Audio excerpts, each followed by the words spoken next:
I'm Anne. I live in Larbert in central Scotland with my 2 young sons and husband and a couple of dogs. I was originally diagnosed with breast cancer actually in 2014, which went on to metastasise or spread to my liver in 2016. My initial diagnosis was, like for many people, a real shock, I think, especially because I'd already had Hodgkin's lymphoma possibly about 6 years before then. So I'd kind of thought I'd done a bit to have had a cancer diagnosis in my 30s. I was lucky that didn't lead to issues with infertility. So by the stage I was diagnosed with breast cancer, I had 2 young boys, probably just about 2 and 4 years of age. So it was exceptionally upsetting to have this primary cancer diagnosis. I went on and had chemotherapy followed by a mastectomy. I'd wished for a bilateral mastectomy at the time, but I wasn't able to get that, so I got a second tumour on the other side probably the year later, and was able to have a mastectomy then. And then I think probably the year after that, which is about 2016, I had recurrence in a scar line, and we, being my husband and I, were concerned about how things were going, so I actually sought a second opinion, a centre of excellence down in England, and we changed where I went for treatment, and we actually relocated. And then I started some new treatment in Edinburgh, and then unfortunately by August of that year I was diagnosed with MET, or secondary cancer, in my liver. When you're given a secondary breast cancer diagnosis, it almost seems that life is about to stop. It's a shocking feeling, and everything is just up in the air. You can't believe it's happening to yourself. The boys were so young, so it really is so unsettling.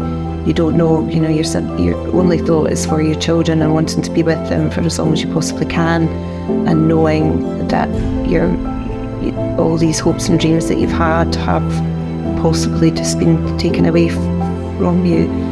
For me, I had been a palliative care nurse specialist before I went on maternity leave, and it was something that I would have gone back to, I'd looked at just before my initial diagnosis. So I feel as though I lost my profession as well. I'd worked quite a high level, and then suddenly, not just was I a patient, but I was actually a patient potentially dying from cancer. And it's a shame. You lose your career, and then, as I say, you're looking after your children, and you're struggling with fatigue and what have you. So yeah, it takes a fair bit out of you. The diagnosis has an impact not obviously only on yourself, but your immediate family. For my husband, where we lived at the time, we didn't have any family around us, so we thought, thinking the worst, that it would be better to move nearer family, so we moved down to the Central Belt. But that meant my husband had to give up his job, and we had to sell a house, we had to move the children's schools, and that was an extremely stressful time for my husband, and he actually ended up having to retrain as well. So even although I started then to live a bit better with the treatment, there were all these other knock-on effects. I was consumed by thoughts in the beginning of death and dying and not being here for things, and the idea of a future was very scary, it was very morbid. I think maybe after a couple of years or so, and I was living with the disease and managing treatment, I probably could edge out my thoughts about the future and maybe make it a wee bit longer, into a few months or what have you. And bizarrely, as time has gone on, I've actually found it easier to manage thoughts about the future.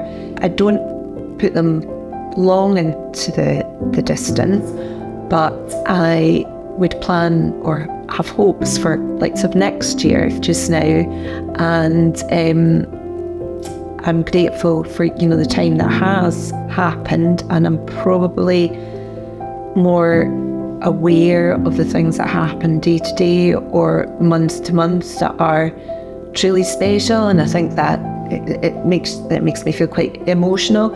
And it's not to say everybody sort of says we should all live our lives like that, but until you have a diagnosis, I don't think anybody can imagine what it is like to live with the uncertainty of the future.